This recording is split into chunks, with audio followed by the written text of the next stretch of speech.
Hi, hello humans. This is Prashant and I welcome everyone to my channel Life and Kada.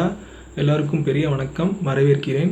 இன்றைக்கி நம்ம என்ன பார்க்க போகிறோம் அப்படின்னா, இன்றைக்கி நம்ம ஒரு சீரீஸ் ஸ்டார்ட் பண்ண போகிறோம். இந்த சீரீஸ் எதை பற்றி அப்படின்னா, வேர் வி டாக் இல்லை எக்ஸ்ப்ளோர் இல்லை we have this deepest discussion about the greatest live performances of an artist and how their audience emote towards the artன்றதான் பார்க்க போகிறோம். So what is an art அப்படின்னா, an art is an universal language. ஆனால் சிம்பிளாக சொல்லணும்னா it's a dialect அப்படின்னு நம்புகிறேன் நான். எங்கேயோ மூலையில் ஒருத்தர் படைத்த ஒரு ஆர்ட்டை இங்கே நம்ம ரசிச்சுட்டு இல்லை அதை கூட கனெக்ட் ஆகிற ஒரு மீடியம் தான் ஆர்ட். ஸோ இதை க்ரியேட் பண்ணுறவங்க தான் ஆர்டிஸ்ட், அவ்வளோதான். அவங்களுக்கும் அதே சிம்பிள் டெஃபினேஷன் தான். அவங்க என்ன ஃபார்மில் வேணால் க்ரியேட் பண்ணியிருக்கலாம். மியூசிஷியனாக இருப்பாங்க, இல்லை மெஜிஷியனாக இருப்பாங்க, சிங்கராக இருப்பாங்க, டான்ஸராக இருப்பாங்க, ஃபிலிம் மேக்கர், ஆக்டர், செஃப்பாக கூட இருப்பாங்க. இப்படி நிறைய ஆர்ட் ஃபார்ம் இருக்குது. ஸோ அதை படைத்தவங்க தான் ஆர்டிஸ்ட். ஸோ அதே மாதிரி அவங்களோட லைவ் பர்ஃபார்மன்ஸஸ் இந்த உலகத்தில் நிறைய நடந்துகிட்ருக்கு, நடக்கவும் போகுது. ஸோ நான் firmly I believe that this is an actual ஃபேக்ட்னு தான் நான் நினைக்கிறேன். என்னென்னா, live performances itself and ஆர்ட்டுன்னு நான் நம்புகிறேன். ஏன்னா அது ரொம்ப கஷ்டம். You have to have this talent to hold the audience தான் நம்புகிறேன். அது ஒரு 10 பேராக கூட இருப்பாங்க, 100 பேர் இருப்பாங்க, 10,000 பேர் கூட இருக்கலாம். ஆனால் அவங்கள ஹோல்ட் பண்ணி அந்த ஒரு 1 ஹவரோ 1.5 மணி நேரமோ நீங்கள் அதை கொண்டு போகிற திறமை இவங்ககிட்ட இருந்தால் மட்டும்தான் அந்த மாதிரி ஒரு லைவ் பர்ஃபார்மன்ஸஸை நம்மளால் அமைக்க முடியும். ஸோ நான் நிறைய லைவ் பர்ஃபார்மன்ஸஸை நேரில் அட்டன் பண்ணியிருக்கேன்னா கிடையாது, ஒன்லி ஃபியூ ஆஃப் தெம்.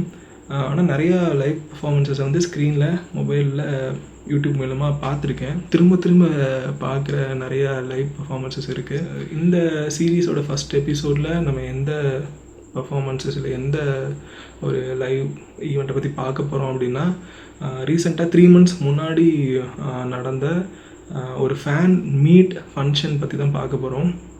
தாரே ஜமீன் பர்னு சொல்லிட்டு ஒரு கிளாசிக் ஒரு படத்தை செலிப்ரேட் பண்ணுறதுக்கு ஃபேன்ஸ் அப்புறம் அதோட க்ரியேட்டர்ஸ் எல்லாருமே ஒரு ஈவெண்ட்டில் பார்ட்டிசிபேட் பண்ணுறாங்க. ஸோ அது அமீர் கானோட சித்தாரா ஜமீன் பர் அந்த படத்தை ப்ரொமோட் பண்ணுற விதமாகவும் ப்ளஸ் தாரே ஜமீன் பர் படத்தை செலிப்ரேட் பண்ணுற விதமாகவும் அமைஞ்ச ஒரு ஃபேன் மீட் ஃபங்க்ஷன் அது. ஸோ இந்த படத்தை பற்றி நம்ம கண்டிப்பாக பேசி ஆகணும். இது ஏன் நான் டைம்லெஸ் மாஸ்டர் பீஸ் இல்லை கிளாசிக்னு சொல்கிறாங்க அப்படின்னா, இது one of the greatest Indian film about childrens ever made அப்படின்னு தான் சொல்லணும். ரொம்பவே தாட்ஃபுல்லாக, அதே நேரத்தில் ரொம்பவே என்டர்டெய்னிங்காக இருக்கும் இந்த படம். ஏன்னா இங்கே இந்தியன் சினிமாவில் சில்ட்ரன்ஸோட இன்னசென்ஸை, அவங்களோட எமோஷன்ஸை இல்லை ஸ்ட்ரகிள்னு கூட சொல்லலாம், இதை பேசுகிற சில்ட்ரன்ஸ் ஓரியன்ட் படங்கள் ரொம்ப கம்மி, நிறைய வரணும், ரொம்ப கம்மியாக தான் இருக்குது. ஸோ அதனால் இது கிரேட்டஸ்ட் அப்படின்னு நம்ம எடுத்துக்கலாம். நம்ம சொன்ன மாதிரி 10 படம் இந்தியன் சினிமாவில் அது கிரேட்டஸ்ட் அப்படின்னு எடுத்தோம்னா கண்டிப்பாக அதில் ஒரு படமாக தாரே ஜமீன் பர் இருக்கும். நிறைய பேர் பார்த்துருப்பீங்க. ஆனால் பார்க்காதவங்க யாராவது இருந்தீங்கன்னா கண்டிப்பாக போய் பாருங்கள். கண்டிப்பாக பேரண்ட்ஸ், டீச்சர்ஸ் பார்க்க வேண்டிய ஒரு படம் அது. அப்போவும் என்னால் ரிலேட் பண்ண முடிஞ்சிச்சு, இப்போவும் ரிலேட் பண்ண முடியுது. இன்னும் எவ்வளோ வருஷம் ஆனாலும் என்னால் அந்த படத்துக்கூட ரிலேட் பண்ண முடியும். இந்த படத்துக்கு 15 இயர்ஸ்க்கு முன்னாடியே ஒரு பெரிய லெவலில் ரிசப்ஷன் இருந்துச்சு. வேர்ல்டு வைடாகவே பெரிய லெவலில் ஒரு ரிசப்ஷன், அப்புறம் பெரிய லெவலில் ஒரு அப்ரிஷியேஷன் இருந்துச்சு. நேஷ்னல் அவார்டு ஒரு 3 அவார்டு கிராப் பண்ணாங்க. ஸோ இந்த படத்தோட actor, producer, director Aamir Khan. So இந்த படத்தோட கரு ஒரு சின்ன பையன் இஷான்னு சொல்லிட்டு. ஸோ அவனுக்கு ஒரு 8-9 வயசு தான் இருக்கும். அவனுக்கு டிஸ்லெக்ஸியான்னு சொல்லிட்டு ஒரு கண்டிஷன் இருக்கும். இதே கண்டிஷன் அமீர் கானுக்கு இருந்துச்சு அப்படின்னு அவர் சொல்லியிருக்காரு. ஸோ இதனால் நான் அவர் ஃபேஸ் பண்ண டிஃபிகல்ட்டிஸ் ஒரு அவேர்னஸாக தான் இந்த படம் அவர் எடுத்திருக்காரு. ஸோ என்ன தான் அவேர்னஸ் படமாக இருந்தாலும் ரொம்பவே என்டர்டெய்னிங்கான ஒரு படமாக தான் நான் இதை கருதுகிறேன். ஏன்னா ரொம்ப தாட்ஃபுல்லாகவும் இருக்கும், ஆஸ் வெல் அஸ் என்டர்டெய்னிங்காகவும் இருக்கும். அதனால் இது ரொம்பவே டைம்லெஸ்ஸாக நம்மளால் எப்போனாலும் திரும்ப திரும்ப திரும்ப ஒரு பார்க்கக்கூடிய ஒரு படமாக அமைஞ்சிருக்கு. ஸோ இந்த படத்துக்கு டயாட் ஃபாலோவர்ஸ் நிறையா பேர் இந்த படத்துக்கு இருக்காங்க. ஸோ அதனால இந்த ஃபேன் மீட் ஃபங்க்ஷன் வந்து ரொம்பவே சிறப்பாக இருந்துச்சு அப்படின்னு நான் நினைக்கிறேன். ஸோ ரொம்ப வருஷம் கழித்து இந்த படத்தை கொண்டாடுறதுக்கு ஃபங்க்ஷன் வந்து ஒரு க்ளோஸ்ட் ஆடிட்டோரியமில் நடக்குது. ரொம்பவே காம்பேக்டாக ஆடியன்ஸ் இருக்காங்க. ஃப்ரண்ட் ரோவில் வந்து கிரியேட்டர்ஸ் இருக்காங்க, லைக் அமீர் கான், அப்புறம் த ஆக்டர்ஸ், அப்புறம் மியூசிஷியன், அப்புறம் சிங்கர் சங்கர் மகாதேவன் சொல்லிட்டு எல்லாருமே இருக்காங்க. ஸோ அவங்களும் இந்த ஈவெண்ட்டை கூட சேர்ந்து என்ஜாய் பண்ணுறாங்க. ஸோ இதை வந்து ஸ்டேஜில் இருந்து பெர்ஃபார்ம் பண்ணது வந்து ஒரு 4 பேருன்னு சொல்லணும். ஸோ காமெடியன்ஸ், ஸ்டோரி டெல்லர்ஸ், ஒரு லீடர்ஷிப் கோச், இவங்களாம் தான், அப்புறம் ஒரு சிங்கர், இவங்களாம் தான் சேர்ந்து அந்த ஸ்டேஜை வந்து ஆக்குபை பண்ணுறாங்க. கிரியேட்டர்ஸ் முதற்கொண்டு அதை சேர்ந்து ஆடியன்ஸோட சேர்ந்து என்ஜாய் பண்ணுறாங்க. ஸோ அது ரொம்ப புதுசாக இருந்துச்சு, நல்லா இருந்துச்சு. ஸோ இந்த யூடியூபர் ஸ்டோரி டெல்லர் அவர் தான் இந்த ஷோவை ஸ்டார்ட் பண்ணி என் பண்ணுறாரு. ஸோ அவருக்கு வந்து பேர் வந்து லக்ஸ் மகேஸ்வரி. ஸோ அவர் வந்து ஒரு ஸ்டோரி டெல்லர். ஸோ அவர் ரொம்ப அழகாக இந்த ஷோவை கொண்டு போகிறாரு. முக்கியமான ஒரு 4-5 சீனை எடுத்துகிட்டு ஸோ அதை பற்றி அவர் பேசுகிறாரு. ஊடால ஒரு மிடில் வந்து ஒரு லீடர்ஷிப் கோச்சை உள்ளே கொண்டு வராரு. ஸோ அவங்க பேசுகிறாங்க. ஸோ அதுக்கப்புறம் ஒரு சிங்கர் உள்ளே கொண்டு வராரு, அவங்க அந்த படத்தில் இருக்கிற முக்கியமான பாடல் பாடுறாங்க. ஸோ அதுக்கப்புறம் ஒரு காமெடியனை உள்ளே கொண்டு வராரு, மிடில் அவரும் அப்பப்போ வந்து பேசுகிறாரு. ஸோ இப்போது இந்த ஒரு 1 hour ஷோ வந்து ரொம்ப அழகாக இருக்குது. நிறைய விஷயங்கள் பேசுகிறாங்க. அதித்தி சுரான்னு சொல்லிட்டு ஒரு பிஹேவியர் அனலிஸ்ட், அப்புறம் ஒரு லீடர்ஷிப் கோச். ஸோ அவங்க உள்ளே வராங்க. ஸோ மிடில் ஒரு இந்த ஷோ நடந்துகிட்டு இருக்கும்போது, ஸோ இதில் ரொம்ப இன்ட்ரெஸ்டிங் என்னென்னா, இவங்க வந்து இந்த டிஸ்லெக்ஸியா இந்த கண்டிஷனில் இருந்த ஒரு பெண் இவங்க. ஸோ இவங்க வந்து இப்போ லீடர்ஷிப் கோச்சாக இருக்காங்க. ஸோ இவங்க உள்ளே வந்துட்டு அவங்களோட ஓன் பர்சனல் லைஃப்பில் நடந்த ஒரு முக்கியமான ஒரு ஈவெண்ட்டை பற்றி ஷேர் பண்ணுறது வந்து ரொம்பவே ரொம்ப எமோஷனலாக இருந்துச்சு. ஸோ அவங்க வந்து என்ன சொல்கிறாங்கன்னா, ஸோ அவங்க டிஸ்லெக்ஸியா சின்ன வயசில் இந்த கண்டிஷனில் அவங்க ஹார்ட்ஷிப்பை ஃபேஸ் பண்ணப்போ ஃபேமிலி சைட்லேருந்து எந்த ஒரு சப்போர்ட்டும் இல்லை அவங்களுக்கு. அவங்க அம்மா கொஞ்சம் பண்ணியிருக்காங்க, பட் அவங்க அப்பா வந்து இதை பற்றி பெருசாக ஒரு கண்டுக்கிட்டதே இல்லை. ஸோ இதை வந்து அவங்க அப்பா என்ன பண்ணுறாரு அப்படின்னா, இவங்களை வந்து வீட்டை விட்டு வெளியே போயிருன்ற மாதிரிலாம் சொல்லி அனுப்பிச்சிடுறாங்க. ஸோ அப்புறம் இவங்க வந்து ரொம்ப வருஷத்துக்கு அப்புறம் இந்தளவுக்கு ஒரு லீடர்ஷிப் கோச் ஆகி தன்னை பேச்சு தன்னால் வந்து நிறைய பேருக்கு ஒரு மோட்டிவேஷனலாக இருக்க முடியும் அப்படின்னு அவங்க வந்து அதை பிலீவ் பண்ணி அதை நடத்தி காட்டியிருக்காங்க. ஸோ டிஸ்லெக்ஸியா இருந்து ஹார்ட்ஷிப்பை ஃபேஸ் பண்ணவங்க ஒரு லீடர்ஷிப் கோச் ட்ராவல் பண்ணி அவங்கள லிமிட் எதுவும் இல்லை அப்படின்னு தன்னைத்தானே வளர்த்துருக்காங்க அவங்கள.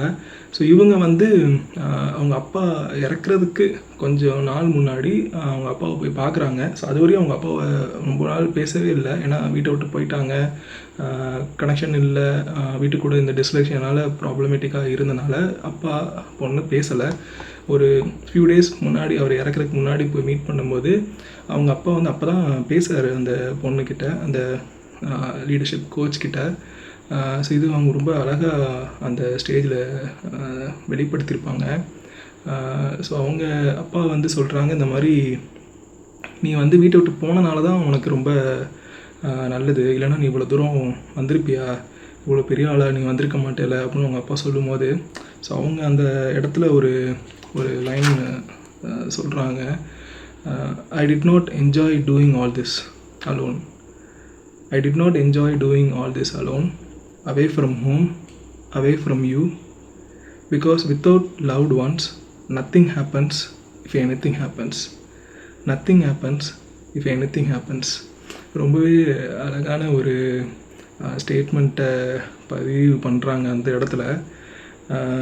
ஸோ அந்த படமும் அதை பேஸ் பண்ணி தான் இருக்கும். ஸோ டிஸ்லெக்ஸியா இருப்பாங்க, அந்த பையன் இருப்பான், அவங்க அம்மா எல்லோரும் சேர்ந்து அவங்க அப்பாலாம் சேர்ந்து போய் அவனை ஒரு போர்டிங் ஸ்கூலில் விட்டுட்டு வந்துடுவாங்க. அவனுக்கு அவங்க அம்மானா கொல்ல பிரியம் அவனுக்கு. அவங்க அம்மாவுக்கும் அதே மாதிரி தான். விட்டுட்டு போனால் அவனுக்கு பெரிய ஏமாற்றம் தான் இருக்கும். எப்படி நம்ம விட்டுட்டு போயிட்டாங்க, நம்ம அவ்வளோதானா, நம்ம ஸ்பெஷல் இல்லையா அவங்களுக்கு, நம்ம ஒரு பையன் போதுமா, இப்படிலாம் அவனுக்கு தோண ஆரம்பிக்கும். ஸோ அதே தான் அவங்க அப்பா வந்து பெரிய லெவலில் சப்போர்ட் இல்லாதனால வெளியே தனியாக இருந்து ஜெயிச்சிருக்காங்க.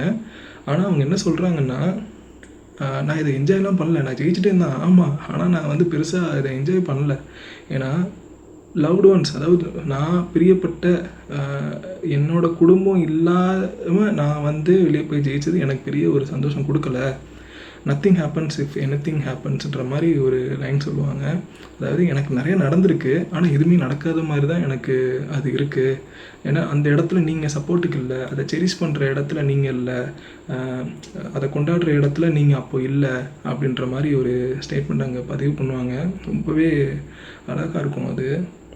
ஸோ இந்த அதித்தி அவங்க அந்த லீடர்ஷிப் கோச் அந்த ஸ்ட்ராங் ஸ்டேட்மெண்ட் சொன்னதை வந்து ஆடியன்ஸ் எல்லாருமே ரொம்ப அழகாக ரிசீவ் பண்ணுவாங்க. க்ரியேட்டர்ஸ் முதற்கொண்டு அதை அழகாக நெகிழ்ச்சியோடு அதை கேட்பாங்க. ஏன்னா அவங்க ரொம்ப லைஃப்பில் நடந்த சுவாரஸ்யமான ரொம்ப ஹார்ட் பிரேக்கிங் ஒரு விஷயத்த சொல்லும்போது படத்தில் இருந்த ஒரு கண்டிஷன் வச்சு தான் அவங்க லைஃப்லேயும் அது ஒரு பெரிய இன்சிடெண்ட்டாக நடந்திருக்குன்றதுனால எல்லோரும் அதை ரொம்பவே ஈஸியாக ரிசீவ் பண்ணக்கூடிய ஒரு விஷயமாக அது நடக்கும். ஆடியன்ஸ் ரொம்பவே அதை அழகாக எடுத்துப்பாங்க. சிங்கர் பேர் வந்து அவினாஷ். ஸோ சேம் லக்ஸ் வந்து இவர் அறிமுகப்படுத்திட்டு பேசிகிட்டு இருப்பார். எப்படி போர்டிங் ஸ்கூலில் வந்து அவங்க அம்மா வந்து விட்டுட்டு போயிட்டாங்க அப்படின் போது அவனை பயத்தில் விட்டுட்டு போயிட்டாங்க அப்படின்னு சொல்லுவார். ஆக்சுவலி அப்படி தான் இருக்கும், பயத்தில் விட்டுட்டு போயிடுவாங்க. ஒரு பாட்டு ஒன்று அந்த இடத்துக்கு வரும், மா அப்படின்னு அதுக்கு பேர். அம்மா சாங் அது. ஸோ அது வந்து அந்த பாட்டு வந்து ஆக்சுவலி 2 நேஷ்னல் அவார்டு கிராப் பண்ணாங்க. சிங்கர் மகாதேவனுக்கும் கொடுத்தாங்க, அப்புறம் லிரிசிஸ்ட்டு பிரசூன் ஜோஷிக்கும் அது வந்து கொடுத்தாங்க. ஸோ அந்த பாட்டை வந்து இவர் இந்த சிங்கர் அவினாஷ்ன்றவர் அவ்வளோ சூப்பராக பாடியிருப்பார். கேட்கவே அவ்வளோ ஃப்ரெஷ்ஷாக இருக்கும். சங்கர் மகாதேவன் என்ன தான் அந்த பாட்டை ரொம்ப பிரம்மாண்டமாக பாடியிருந்தாலும் இவரோட வாய்ஸில் கேட்கும்போது ரொம்ப அழகாக இருக்கும். ஆடியன்ஸ் திரும்பவும் பயங்கரமாக சியர் பண்ணுவாங்க, நிறையா பேர் அழுவாங்க. ஏன்னா இது அம்மா அந்த பையனை ஆக்சுவலி டிஸ்லெக்ஸியா அந்த நம்ம இஷானை வந்து அவங்க அம்மா போர்டிங் ஸ்கூலில் விட்டுட்டு போனதுக்கப்புறம் அவன் என்னை இப்படி விட்டுட்டு போயிட்டீங்களே, நான் பயப்படுவேன்னு உங்களுக்கு தெரியாதா, அப்பா தான் இப்படி பண்ணார், நீங்களும் இப்படி பண்ணுறீங்களேன்னு சொல்லிட்டு அவங்க அம்மாவோட அணைப்பு வேணுன்ற மாதிரி அவன் கேட்குற மாதிரியான பாடல் இது. இது அங்கே இருந்தது வந்து எல்லாருமே அடல்ட்ஸ் தான், யாருமே வந்து பெரிய லெவலில் 1-2 பேர் அங்கங்கே இருந்திருக்கலாம். பட் ஆனால் அடல்ட்ஸ் தான் அந்த ஆடிட்டோரியத்தையே ஃபில் பண்ணியிருக்காங்க. அந்த அடல்ட்ஸ் நிறைய பேர் அழுவாங்க. இந்த படம் வந்து சின்ன பையனை சேர்ந்துருந்தாலும் இந்த பாட்டு வந்து ஈவன் அடல்ட்ஸ் முதற்கொண்டுக்கும் அவ்வளோ ஒரு தாக்கத்தை ஏற்படுத்துகிற ஒரு பாட்டு இது. ஸோ இந்த பாட்டு எல்லாம் அழகாக பாடியிருப்பார். ரொம்ப அமீர் கான் முதற்கொண்டு இது வந்து கடைசி பாட்டு முடிகிற தருணத்தில் வந்து அழுதுருவார். லக்ஸ் மகேஸ்வரி வந்து ஒரு ஸ்டோரி டெல்லர். ஸோ அவர் வந்து நிறைய விஷயங்கள் கேதர் பண்ணி நிறைய ட்ரிவியா சொல்லியிருப்பார், நிறையா ஃபேக்ட் சொல்லியிருப்பார். இந்த படத்தினால என்ன நிறைய மாற்றங்கள் நடந்தது அப்படின்லாம் நிறைய பேசியிருப்பார். இதை ஆக்சுவலி சொல்ல போனால் நிறைய விஷயங்கள் அமெரிக்கானுக்கே தெரியாத விஷயங்கள்லாம் அவர் அங்கே பேசியிருப்பார். ஸோ அதில் வந்து முக்கியமான ஒன்று வந்து அவர் சொல்கிறது வந்து, ஸோ இந்த படம் வந்து இத்தனை வருஷங்களில் ஆந்திர பிரதேஷில் வந்து 8th ஸ்டாண்டர்ட் எஜுகேஷனில் சொல்கிறாரு. அவர் 8th ஸ்டாண்டர்டில் ஒரு ஹிந்தி புக்கில் வந்து ஒரு சாப்டர் இருக்குது. ஸோ அது வந்து என்ன பேர்னால் தேங்க்யூ நிக்கும் சார் அப்படின்னு அதுக்கு பேர் வச்சுருக்காங்க அப்படின்னு சொல்லுவார். ஸோ இது ரொம்ப எல்லோரும் எக்ஸைட்டாக என்ன அப்படியா அப்படின்ற மாதிரி க்ரியேட்டர்ஸ்க்கே அப்போ தான் அது தெரியும். ஸோ நிக்கும் அப்படின்றது யாருன்னா, இஷான் வந்து எப்படி இந்த டிஸ்லெக்ஸியா ப்ராப்ளம் அந்த ஒரு இதனால வீட்டில் வந்து அவங்க அவனை வந்து ஒரு போர்டிங் ஸ்கூலில் சேர்க்குறாங்களோ, அங்கே ஒரு ஆர்ட் டீச்சர் ஒருத்தர் இருப்பார். ஸோ அவர் பேர் தான் ராம் சங்கர் நிக்கும்னு ஒருத்தர் ஆர்ட் டீச்சர் அவர். ஸோ அவர் வந்து அந்த பையனுக்கு இருக்கிற ஒரு பிரச்சனையை அவர் ஈஸியாக புரிஞ்சுப்பார். அந்த படத்துலேயும் அவருக்கும் அமீர் கான் மாதிரியே முன்னாடி இந்த டிஸ்லெக்ஸியா அமீர் கான் தன்னோட ஒரு லைஃப் கேரக்டரே தான் படத்துலேயும் பிரதிபலிப்பார். ஆனால் ஒரு ஆர்ட் டீச்சர் ஃபார்மில் அதை பிரதிபலிப்பார். பிரச்சனை இருந்திருக்கனால அவரால் ஈஸியாக அந்த பையனோட பிரச்சனையை கிராஸ் பண்ணிக்க முடிஞ்சு, ஸோ அந்த பையனுக்கு ஒரு திறமை இருக்குது அப்படின்னு போய் அதை கண்டுபிடிப்பார். ஸோ அதெல்லாம் பாருங்கள். ஸோ இந்த ஒரு விஷயத்தை வந்து ஆந்திர பிரதேஷில் வந்து ஒரு ஹிந்தி புக்கில் 8th ஸ்டாண்டர்ட் புக்கில் ஒரு சாப்டராக ஒரு 4 பேஜுக்கு வந்து தேங்க்யூ நிக்கிம் சார்னு சொல்லிட்டு ஒரு சாப்டர் இருக்குது. இது எதை பற்றி பேஸ் பண்ணதுன்னா, ஒரு சரியான கைட்னஸ் இருந்துச்சுன்னா எல்லாராலையும் ஒரு பிளேஸுக்கு போயிட முடியும் அப்படின்றத குறிக்கோள் காட்டுறதுக்காக இதை வந்து அவங்க டெரைவ் பண்ணி ஒரு அந்த 8th ஸ்டாண்டர்ட் புக்லேயே அதை கொடுத்துருக்காங்க அப்படின்னு அவர் சொல்லும்போது எல்லோரும் ஷாக் ஆவாங்க, எக்ஸைட் ஆவாங்க. அமீர் கான் முதல் கொண்டும் அப்படின்ற மாதிரிலாம் ஆவார். ஸோ அதுதான் அந்த லக்ஸ் மகேஸ்வரியோட பெரிய ஒரு ப்ளஸ் பாயிண்ட் நான் நினைக்கிறேன். ஏன்னா ஸ்டேஜை ஆக்குபை பண்ணும்போது நீங்கள் வந்து நிறைய விஷயங்கள் கவர் பண்ணுற மாதிரி இருந்தால் தான் அது ஒரு ஃபுல் ஃப்ளெஜ்டு ஒரு பேக்டு ஒரு ஈவெண்ட்டாக இருக்கும். இந்த மாதிரி ஈவெண்ட்ஸ்லாம் சொல்கிறேன் நான். Different types of performance events நிறையா இருக்குது. பட் ஆனால் ஒரு ஃபேன் மீட் ஃபங்க்ஷன் போது இந்த மாதிரி இருக்கும்போது தான் ரொம்ப அது கூட ஈஸியாக கனெக்ட் பண்ணிக்க முடியுது. ஸோ இது அவர் ரொம்ப அழகாக சொல்லியிருப்பார். அப்புறம் கடைசியாக இந்த ஷோ எண்டாகும்போது அவர் ஒரு விஷயம் பேசுவார். ஸோ அது ரொம்ப முக்கியமான விஷயமாக நான் பார்க்குறது என்னென்னா, அவர் வந்து இந்த படத்தை நீங்கள் எடுத்துட்டீங்க, இந்த படம் எங்கள் எல்லாருக்கும் எவ்வளோ இம்பேக்டாக இருந்துச்சுன்னு சொல்லிட்டு எங்களுக்கு தெரியும். அது this movie is not yours, it's hours அப்படின்னு சொல்லுவார். படத்தை எடுக்கிற வரைக்கும் தான் அது உங்களோட படம். அந்த படத்தை எடுத்து அது எங்களுக்கு ஒரு இம்பேக்டாக இருக்கிற ஒரு படமாக இருந்துச்சு அப்படின்னா அது அன்னையிலேருந்து அது எங்கள் படம் அது அப்படின்ற மாதிரி சொல்லுவார். ப்ளஸ் அடிஷ்னலாக இன்னொன்று சொல்லுவார், ஆர்டிஸ்ட் வந்து எப்போவுமே ஆடியன்ஸ் பாயிண்ட் ஆஃப் வியூலேருந்து பார்க்குறதில்ல. ஆடியன்ஸ் பாயிண்ட் ஆஃப் வியூலேருந்து ஏன் பார்க்குறதில்லனா பண்ண முடியாது. அது வந்து ஆர்டிஸ்ட் வந்து அவங்க பாயிண்ட் ஆஃப் வியூலேருந்து தான் பார்ப்பாங்க. அவங்க ஒரு படத்தையோ ஒரு ஆர்ட்டையோ ஒரு பாடலையோ ஒரு இதை அமைப்பாங்க, ஒரு ஃபார்மை க்ரியேட் பண்ணுவாங்க. அது ஆடியன்ஸ் வந்து அது ஒவ்வொருத்தங்க பெர்ஸ்பெக்டிவில் வந்து எடுத்துக்கும் போது அந்த ஆர்ட்டுக்கே பெரிய ஒரு வேல்யூ சேர்ந்துருது அப்படின்ற மாதிரி லக்ஸ் சொல்லுவார். ரொம்பவே உண்மை அது. ஏன்னா ஒரு படமோ அது என்னன்னா இருக்கட்டும், இங்கே ஒவ்வொருத்தவங்க ஒவ்வொரு பெர்ஸ்பெக்டிவில் அதை வந்து அணுகும்போது அது ஒரு பெரிய ஒரு விஷயமாக மாறுது. அதுக்கு அந்த ஒரு ஆர்ட்டுக்கு ஒரு அழிவே இல்லாத மாதிரி ஒரு எப்படி சொல்கிறது, ஒரு அவுட்டர் ஒரு பெரிய ஒரு சர்க்கிள் ஒன்று க்ரியேட் ஆகுது. அதை வந்து அதுவே காப்பாற்றிக்குதுன்னு தான் அந்த இடத்துல அவர் பதிவு பண்ணுவார். இது ஆடியன்ஸ் எல்லாருமே ஏற்றுப்பாங்க. கடைசியில் எல்லாரையும் ஆடியன்ஸ்லாம் எந்திரிக்க சொல்லி இந்த கிரியேட்டர்ஸுக்கெலாம் ஸ்டாண்டிங் ஓவேஷன் கொடுக்கணும் அப்படின்லாம் சொல்லும் போது எல்லாருமே எந்திரிச்சு அவங்களுக்கு கொடுப்பாங்க. ரொம்ப ஹார்ட் வார்மிங்காக இருக்கும். அந்த கடைசி அந்த ஷோ முடிகிறதுக்கு முன்னாடி பாட்டு பாடி டான்ஸ் ஆடி தான் முடிப்பாங்க. பட் ஆனால் இவர் ஸ்பீச் அந்த இடத்துல இவர் கம்ப்ளீட் பண்ணுற இடத்துல இப்படி ஸ்டார்ட் பண்ணி அங்கே முடிக்கிறாருன்றதை வந்து அழகாக பதிவு பண்ணி அதை முடிப்பார். ஸோ நான் சொன்ன மாதிரி அவினாஷ், அப்புறம் லக்ஸ், அப்புறம் அந்த அதித்தி அவங்க வந்து ரொம்பவே நல்லா பெர்ஃபார்ம் பண்ணியிருப்பாங்க. ஸோ கடைசியாக வந்து இவங்க 3 பேர்லாம் பெர்ஃபார்ம் பண்ண முடிஞ்சதுக்கப்புறம் ஷோ முடிகிற நேரத்தில் சங்கர் மகாதேவன், அப்புறம் அந்த படத்தோட மியூசிக் டைரக்டர் எல்லாருமே ஸ்டேஜில் ஏறி அவங்க இசையமைச்ச பாடல்களை பெர்ஃபார்ம் பண்ணுவாங்க. ஸோ அது ரொம்பவே ரொம்ப ரொம்ப அழகாக சூப்பராக இருக்கும். அது ரொம்ப அழகாக பாடியிருப்பார்.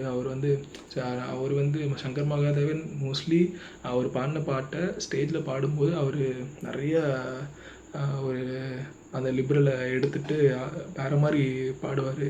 ஸோ இதுலேயும் அதே மாதிரி அந்த லிபரலை எடுத்துகிட்டு அவர் ரொம்பவே செமையாக பாடியிருப்பார். கடைசியில் அமீர் கானும் ஸ்டேஜில் ஏறி எல்லாரோடையும் சேர்ந்து பாட்டு பாடுறது, டான்ஸ் ஆடுறதுன்னு சொல்லிட்டு அந்த ஒரு ஃபேன் மீட் ஃபங்க்ஷனை ஒரு அந்த கடைசி அந்த நொடி வரையுமே ரொம்ப அழகாக கொண்டு போயிருப்பாங்க. ஸோ எனக்கு இந்த ஃபேன் மீட் ஃபங்க்ஷன் ஒரு அந்த ஈவெண்ட்டை வந்து நான் ரொம்ப ரசித்து நான் பார்த்தேன். ரொம்ப அழகாக ப்ரெசென்ட் பண்ணியிருப்பாங்க. ஸோ நான் சொன்ன மாதிரி there are lot of live performances impact கொடுக்குற, அடிக்கடி பார்க்க தூண்டுற, எல்லோரும் சேர்ந்து கொலாபரேட் பண்ணி ஒரு ஆர்ட்டை கொண்டாடுற இந்த மாதிரி விஷயங்கள்லாம் நிறையா இருக்குது. ஸோ நம்ம அடுத்தடுத்த வீடியோஸில் அதை பற்றிலாம் பார்க்கலாம். So thank you. With love, Prasanth, life and கதா.